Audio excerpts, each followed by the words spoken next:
Welcome to the Edges of Lean. I'm Bella Engelbach, and in this podcast we explore the human and creative side of lean thinking, unusual places where lean thinking is practiced. We meet people who are practicing continuous improvement in many different flavors and styles. So come along with me on a journey to the edges of lean. Episode 71, Continuous Improvement and Agile Communication with Katja Schleicher. Some compelling features of Agile product development are flexibility and resilience. An Agile project can deal with problems and new learning and pivot to take advantage of that new learning. My guest, Katja Schleicher, has insights about how to apply those Agile principles of flexibility and resilience to communication. We can all benefit from better communication, so check out our fascinating conversation. Katja Schleicher, welcome to the Edges of Lean. Hi, Bella. How are you doing? I'm doing well. How are you, Katja? I'm good. It has been a beautiful summer so far, and I hope it will be the same for a couple of more weeks. That would be really nice, wouldn't it? Yes. Katja, tell us a little bit about what you do and how did you start to do what you do? If you would ask my mother, she would probably say, forever. I'm one of these girls who already knew at a very early stage in my life, that I needed to do something with communication. It is kind of, when you're a child, you do not know consciously that you're good at things like that. But it never occurred to me to study chemistry, right? Or to become a carpenter. It was never in my orbit. It was never, it always, when I looked at the world, it always had to do with spoken or written words. And then everything within that world was easy for me. Obviously, theater and writing and being on a stage and giving presentations and defending people, all that was easy. So being mommy's good girl, I got a degree in that. So I studied languages. I studied German and English literature, American linguistics and all that, psychology. So I built a whole a set of degrees around that. And then I started in communication. I started in the communication department of actually an IT agency, and it was in the 90s. So I was in Germany, at least. I was one of the advertising ladies who set up the first advertisement for Windows 95. Like really, oh my, right? Really. So, but that led to my love for IT and things that needed to be explained. Technology wasn't easy, and it looked like that I have an eye for that and being good in explaining technology. So, and then building from there, I was part of the internet being born, which was, I think, a very exciting thing. So I was live with the world. It was great. We produced the first and I think only TV show in the end of the 90s that brought the internet to television. It was the first time we were explaining websites and all that. So it was fascinating. So I'm fascinated by technology, and I've worked since then always for IT companies in PR, in advertising, event organizing, all that. Wow. And during all these years, I was accompanying my bosses to interviews. It was part of my job. And it looked as if that particular part I was in particular good at. So in 2006, I set up my own shop. I set up my own company. And since then, I'm a coach, a communication trainer. I'm a keynote speaker. I accompany and guide people in accelerating their communication impact on every stage, in conversations, in presentations, in keynotes, whatever you can think of. And I still do that. It's so interesting, Katja, because I have so many people on this show and they come on and I think I told you this, they come on and I say, well, what are you doing now? And what was your path? And for many people, the path is through a lot of different interests and careers, but you're one of the people for whom you're what you're doing today and your passion is something that it has always been. So that's brilliant. So congratulations on that. Congratulations on knowing and I'm not, sort of being forced into other things by people. Oh, that is true. On the other hand, there's very often, especially in the age of lean and in the age of lean and agile, I'm always looking at myself like, everybody is like changing and, doing things. And I'm still with the same thing because I still love doing it. And it looks like that I'm still pretty good at it. And then I'm just like, do I need it? Do I need to change? And then on the other hand, I'm thinking like, why would I? So, yeah. No, I think it's great. I think it's just a case of many people, it takes them a while to find their core purpose, and you found yours early. So that's great. Congratulations. One of the things that is really difficult for a lot of people who are in lean and continuous improvement is communication, right? Partly because so many of us come from different backgrounds, from a science background or an engineering background. We're more in love with the numbers, perhaps, than with the words. We know that, we talk about this a lot at the edges of lean, that the center is always people. And so you need to communicate with people, but there's always more for us to learn about how to do that better. And I think how to do it authentically, right? That's the other thing. I've worked with some wonderful communications folks in my life, and also some communication experts who seem to be about creating almost like an inauthentic type of communication. But I think that's not what you're about. You're about some authenticity, but also about really connecting with people where they are. So can you tell us, when you talk about Agile communication, which is such a great term for those of us who are lean and continuous improvement and Agile, what is Agile communication? It's the first and foremost it is the way of adapting quickly to situations with the respective communication patterns. And that requires a broad highway on communication skills that are all of them within your authenticity. Because the cool thing about lean is, about Agile is, that Agile starts with you. You can learn a lot of tools, that is fine. But if you do not, in communication, if you do not feel those tools, it's going to be a mechanical thing.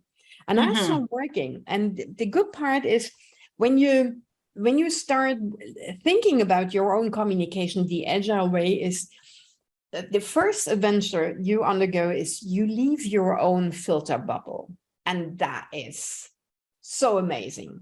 If you just, you put aside what you've learned in a good way, right? You say like, okay, we have that.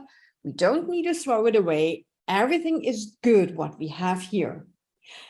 And now for something different. So you open up knowing that your own filter bubble tells you that numbers are good and, whatever you learned, whatever you're good at, and what your own tribe thinks is good as well. Because culture, right, is what we do when no one is looking. And when everybody says like, yeah, the numbers, this is so important. And then there comes, I don't know, a marketing person who's like, what? That's not important. This is important. And then something else comes up. So leaving your own filter bubble is the first step to becoming an Agile communicator. So like, okay, but again, for good, right? Not for bad. Don't throw it away. It's a good thing. And then to me personally, one of the best tools to become an Agile person in this particular moment is asking questions. Curious questions without being interrogating, right? A natural curiosity I think there were so many interesting aspects of what other people do, what other industries do, other departments do, other cultures do. There is something you'll in your field will find interesting. So ask that question. Don't ask a question that is just, a question to ask a question. That is boring. And don't be interrogative. That people don't like that. But be curious about what is it? How do you do that? And why does it work that well if you do it? And why doesn't work that way if I do it, for instance? So asking questions is the second part. And from there, actually, most of us, we are very responsive as human beings. It doesn't matter if you're introvert or extrovert or engineers or marketeers. We want to get into a conversation. And once you ask a good question, I'm pretty sure you get something even more fascinating back. And then you can take it from there. And then it's give and take and give and take. I think that is a very helpful thing to start with Agile communication. So it sounds like what you're saying is you need to start with perhaps understanding a little bit about who you are, right? And when you talk about that filter bubble, what are the things the assumptions that you make or the language that you normally use that is particularly to you or your culture, right? Yeah. And the other people may or may not understand, or you may or may not understand what other people are trying to communicate to you. So it's got to start with to leave your filter bubble, you need to know something about what it is. What does it take to get to that point of being able to discern, hey, this is something that I've learned that's part of my culture, as opposed to this is the way the whole world works, or even the people down in the department down the hall work? And one way to go, that's one of the many tools you could try, is that you change your thinking and your doing from an either or to an as well as mindset. So that what I said by what you do and what you think and what you experience is very well, it's very nice and very good and very helpful. And then put it aside, like on a parking spot, very positively, and then try something new. We have the tendency, when we see something else, to throw away what we already have. But that's not how you build a communication portfolio or a portfolio per se, right? Honor what you have in a very good way, and then go explore. And that, to me, leads to a very easy way of accepting that as soon as you leave your own bubble, there is another world outside that is as valuable as yours is. And so it's additive then. It's as well as. Yes. Additive, yes. Exactly. Mm-hmm. Yeah. To me, that is very helpful. That, it's. I want to tell you a quick little story. So I worked for several years as a medical writer in a pharmaceutical company, and so I had to work very closely with the statisticians. And when you walk down the hall, you could tell when you were leaving medical writing and going into the statistics area, because it got quiet, right? And so sometimes we would have a hard time communicating with the statisticians because, they just seem to have a different way of working, obviously a different language, the statistics that they were working with. But almost like it's funny, it almost was like a different culture. You could feel the culture shift as you walk down the hallway. So if I were to go back in time and go back to that work, what would be a question that you would recommend that I ask my friendly neighborhood statistician to start to understand the way that they are thinking and communicating? how do you, in your question to the statistics person, how do you in your world get from A to B? For instance, right? It doesn't matter. You can pick an example. How do you get from A to B, or how did you get from that percentage to that percentage? So a process question would be, in this particular case, in the example you mentioned, would be helpful, right?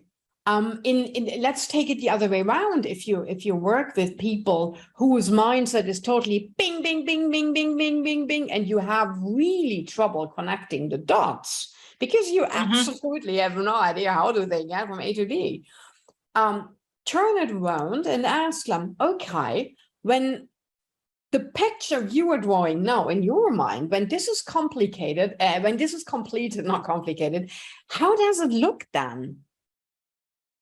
So that you already can anticipate. So, okay, now the picture is complete, and then it's going to be this or that. And then this wonderful moment of wow and aha comes, which is so important when we are connecting to someone from a different communication culture.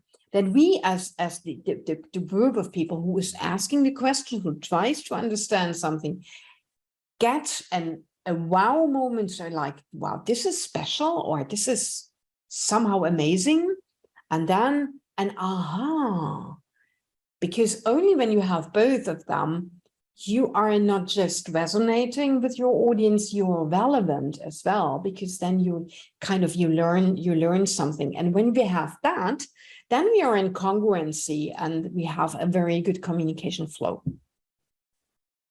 So that's great. So the questions that you're suggesting to ask are very non-judgmental questions, right? So it's not like, how did you get from A to B? Exactly. Right? How could A be so big in comparison to? That would be a judgmental question. Non-judgmental questions always help. I'm not saying that you should not judge. But there is room enough and the time for judgment way later. But usually, if you ask judgmental questions in the beginning, mostly you know too little. You have no set of referrals and context and all that, and you close a lot of doors for yourself. So even if you're the smartest person in the room, and it's so much more fun to let others explain their own miracles. This is if you see how their eyes are shining when they explain cool stuff to you. Wow, and even if it is a statistic person, right? Well, they can get excited. They just don't get excited about the same things as everybody else. Exactly. Yeah. Right. Yeah. Exactly. Yeah. I had a boyfriend very in the end of the 90s, and he was a software developer. And he said to me, and he could get excited about a piece of software, a piece of code he was writing. And he said to me, he showed me some code. I can't code, right? I have no idea. And he said, this is a very elegant code. He used elegant, the word elegant in combination with software coding. I was like, how could a code be, software code, how could that be elegant? And why is that a good thing? Now, he was elaborating on that for half an hour, and he was so excited because he said, there is beauty in that. And he showed me the beauty of that. After that, I was like, I totally see what you mean. It was wonderful. That's really great because what you're doing then is humble inquiry, right? And then you're really valuing. I really like what you said. You're valuing their answer, not evaluating, but valuing their answer and looking for what makes their eyes shine.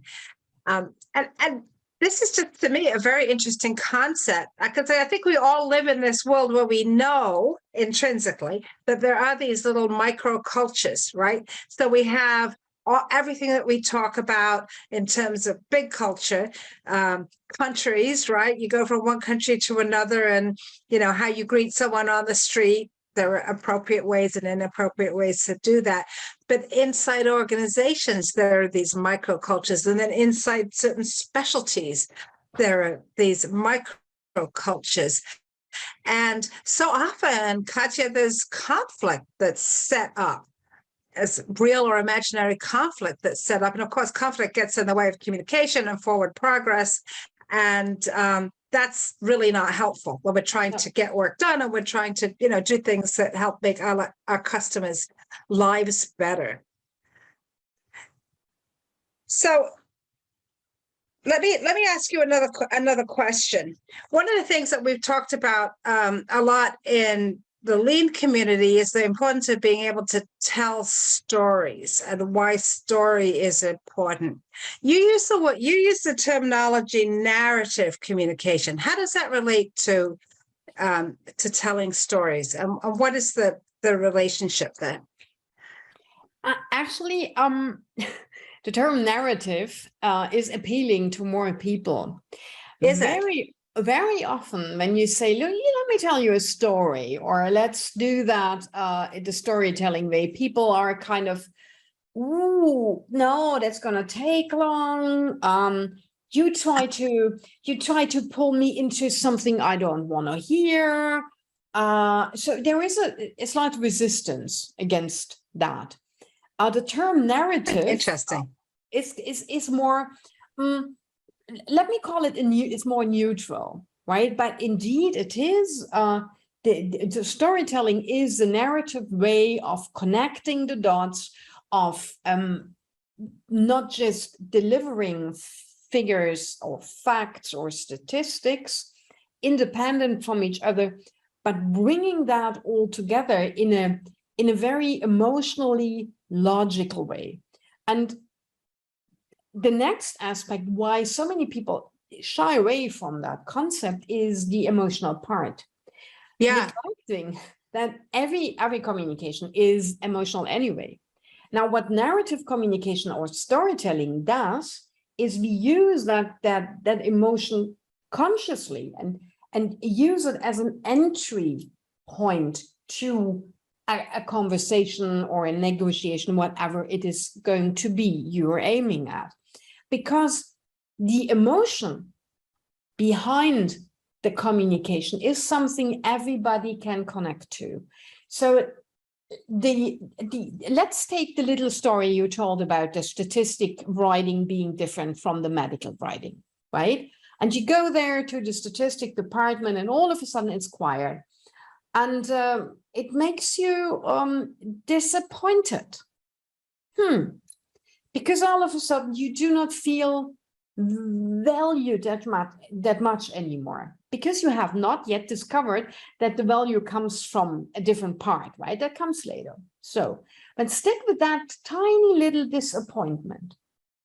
Now, this is something in narrative communication that is easily to be connected to, even if you're not a writer, if you have no idea about technical stuff, but everybody knows how disappointment feels.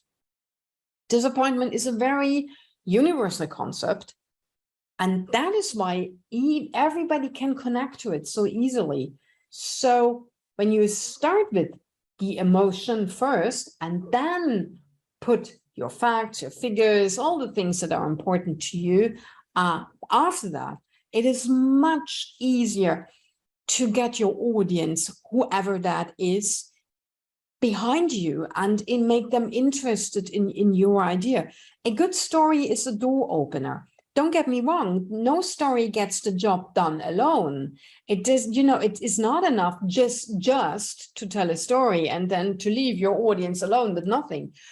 Of course, we need the hard facts and the statistics and the action plans and all that. But later. That's very cool to hear, because I think that's one of the reasons that people don't like storytelling, right, Katja, is that particularly people who are coming from more of a logical, fact-based background, first of all, they're concerned about almost that manipulation, right? You're going to manipulate my emotions. But also there's a concern about, if you're only going to tell me the story and you're not going to have the statistics. Now what we're actually doing, that's not good science, right? Right. It's the single anecdote that leads to things like people deciding not to get their children vaccinated. You know, those are the things that can be very dangerous. And so what you said, I think, was really important. That is the story, the emotion comes first, and then the facts and figures. I think sometimes I've made the mistake of like, here's all the facts and figures, and now that I've bored you to tears, let me tell you a story about it. Right. So the story is the story or the emotion behind that, and everything that is part of the story, a conflict, that something you had to overcome to get to the point where you are right now.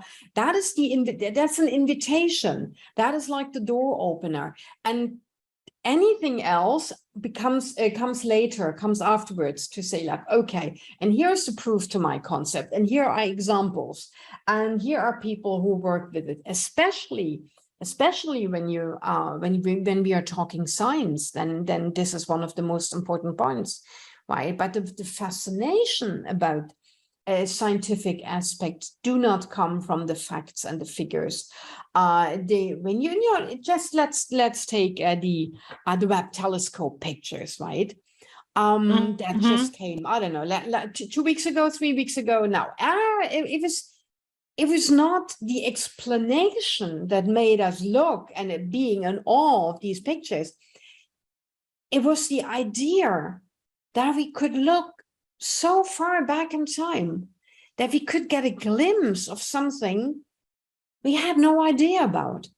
That was the wonder, the astonishment. That was what made us look at these pictures. And later on, it was fascinating to listen to all the explanations from of the NASA scientists, and look, and this is this, and this is that, and yeah. But the beginning was like, wow.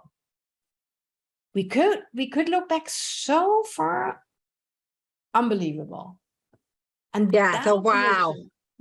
Exactly, the wow, the being in awe about that particular aspect. And then the door was open to all these smart brains from NASA explaining, and the whys and the hows and the colors, and you know, that was amazing.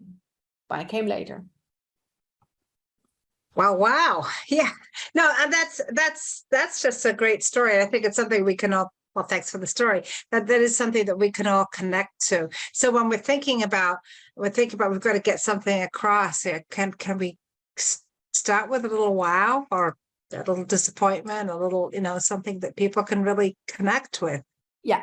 That is, yeah. I think this is a very good investment in terms of timing, even if it looks like that, well, I need to tell a story that might take long. No, it isn't. And even if it feels like that you kind of a little bit beating around the bush or take the detour, this is a detour worth the time and the energy, to be honest, because your audience will thank you for it in the end, because it will be easier for them to not just connect to you, but understand what you want, and being able to talk about that in exactly the intended way. Because that is one of the biggest mistakes we can do in communication. We say something, people understand something, and that is the end. And that is terrible. That is not sustainable. Sustainable communication is when people talk about what you said in the way you intended it, and then they are able to act upon it. That is sustainable.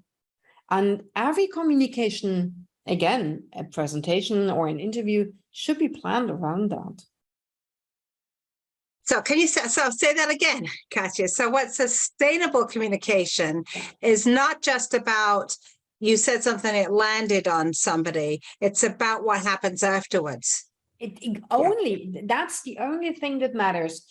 Just you can easily check on your own communication. Let's assume you give a presentation about, let's stick with NASA, right? Because it's just so beautiful. It's so cool.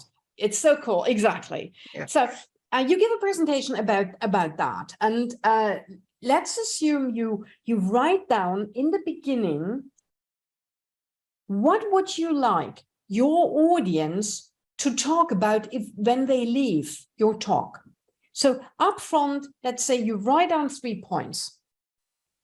I want your audience, I want my audience to talk about this particular aspect and that, or I want to convey this emotion and I want them to carry it further. Now, and then listen to the conversations your audience has with other people. And then let's see how much of that is conveyed, is really in the mindset of the audience now. If not, for the next talk you give, you should go back and adapt that. Because only if we talk about something we heard, it's kind of living. And if then we are only able to act upon it. So right then, only if I'm talking about what you were talking about, I could kind of look something up, or I could change my behavior or whatever it is. So sustainable communication is really not happening in exactly what you said, just landing on someone or somebody, but is what your audience is doing with that. And are they doing something with it that you intended? Because if it's not in your intention, then you didn't reach a goal either. I know one of the things that I've been told in terms of doing presentations is, well, first of all, is don't try to get too much across, that because people can't remember very much. But then to be somewhat repetitive, is that the right way to go? If you give me your concept of repetitive, then I can say yes or no to that. So, so the classic is, that I was told early on is tell people what you're going to tell them, tell them the thing, and then tell them what you told them. So, so give them three chances to hear it and have it stick somehow. So I mean, that's something that I was told years ago. Is that the way to go? No. Clear no from my side. Because that if someone tells you 3 times, okay, this is what I'm going to talk about, and I'm talking about, and this makes me look stupid. What I would recommend instead of that in the beginning is put what you are going to say into a bigger picture, into something greater. So let's stick with NASA, let's stick with the wonderful pictures from the telescope. So how the scientific facts or the scientific aspects of what I'm going to talk about tie into your daily business, into your daily, the things you do on a daily basis. So put it into perspective. So don't tell them, I'm going to show you the pictures, I'm going to talk about this or that, but tell them, I'm going to show you how these pictures are tied into your personal thing, because that gives the audience the feeling, okay, wow, I signed up for the right show. This is going to be interesting. This is going to be exciting or fancy or whatever you are aiming at. Now, then you do your piece and introduce it with a story or not, or let your whole presentation be the whole story. And at the third point, if you summarize it, then you should use a different, we call it anchor in psychology. You could anchor something future-oriented. For instance, if we are going to meet in 5 years' time and are going to look at these pictures again, we probably will have a very different set of photos in front of us, because the telescope is going to be transmit so many more things. We are going to be so much smarter. But for now, mom, and then you repeat what you said. So give the audience different settings makes it much more easy, just and say in comparison to repeating what you're going to talk about. That would be my advice, my recommendation. So what you're saying is start with them. Start with why it's important to them. Or why it could be important. Why it could be important to them. In communication, there is 2 concepts we usually use. One of them is easing pain, and the other one is bringing joy. right? So one of these, it's always, if you use that device, it is going to release pain. And if you drink that every day, you're having a joyful life, whatever it is. So it's usually these two concepts, and it's easy to tie into one of those. Yeah. So if you, I'm going to explain to you more about these pictures, and then you will have a wonderful way to act smart at the next dinner party you go to. That would be a way because to go. You'll be able to tell people about these pictures. Yeah.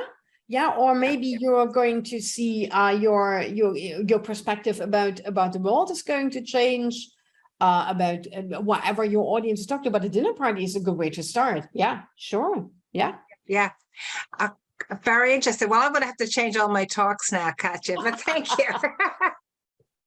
That's agile communication for you. You got to change. Got to change. When you see people is generally just working day to day, not thinking about the next big talk they're going to do. Mm-hmm. What are some of the great things that you see people do in their communication? And what are some of the things that you think people should pay more attention about not doing in day-to-day communication? One of the things you already mentioned, and I like that a lot, do not want too much of yourself and your audience.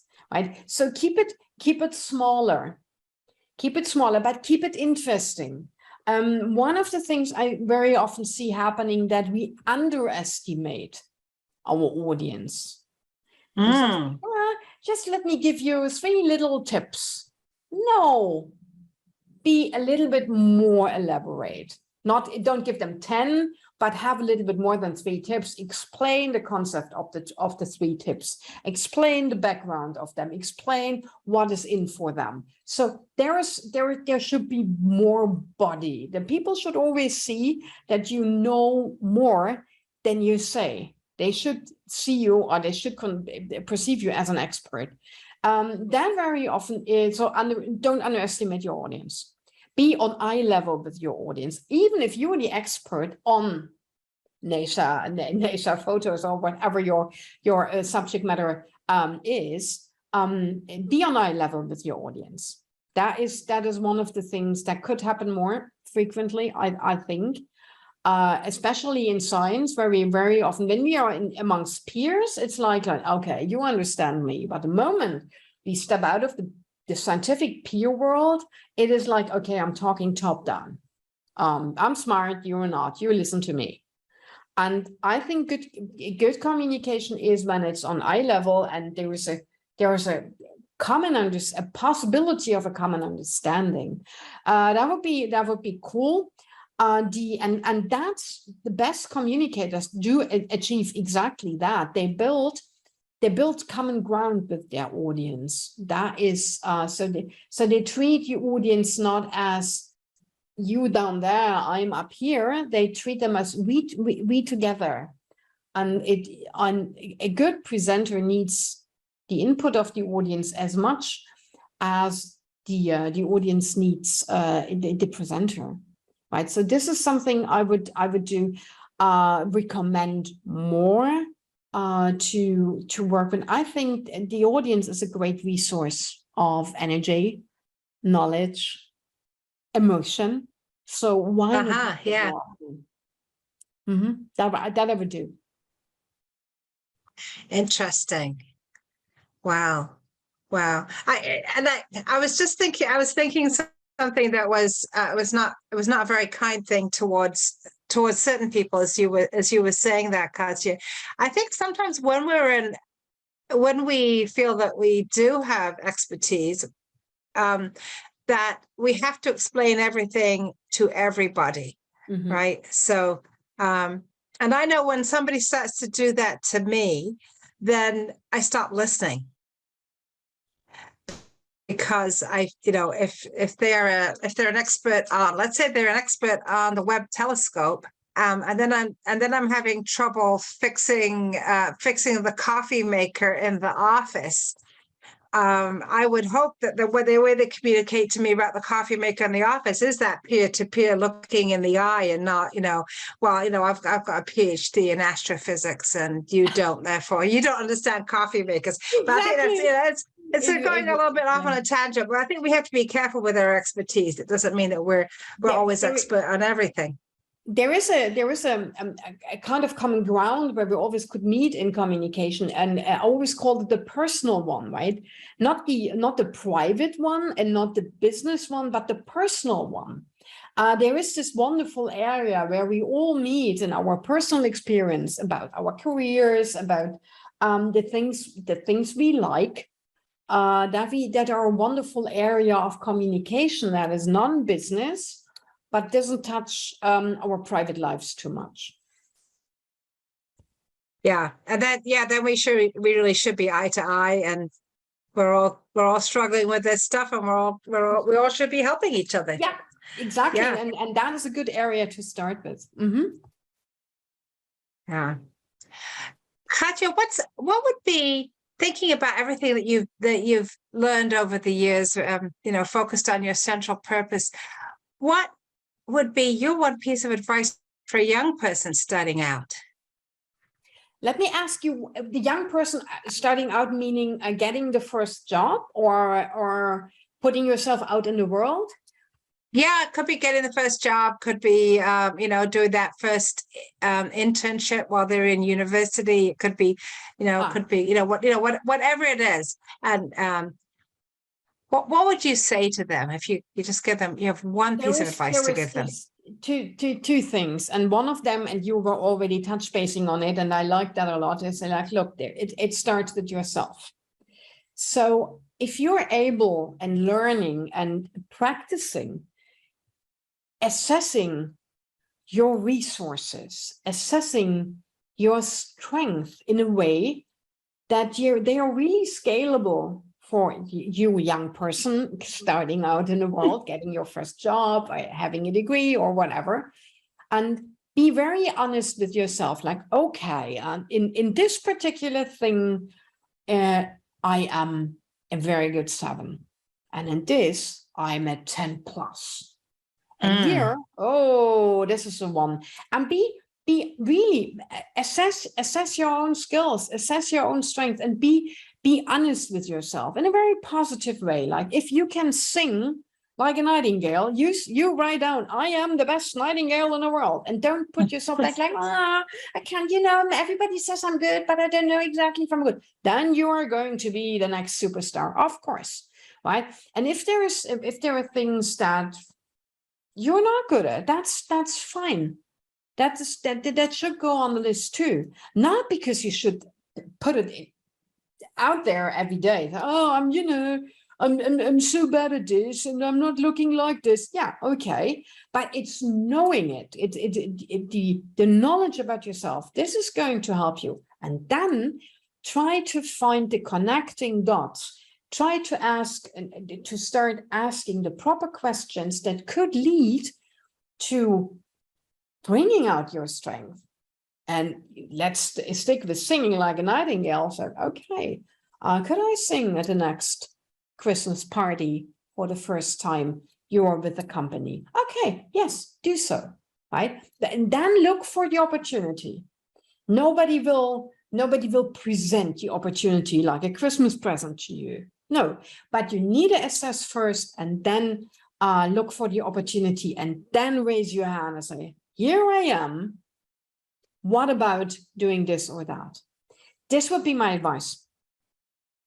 I think that's really, really nice advice, Katja, because I think it's very easy for us to discount our strengths, and also to not put our hand up and take that risk. It's important to take some risk, and that's how you learn, how good you are, and how much people enjoy what you do, and how effective you can be, and where you can be better.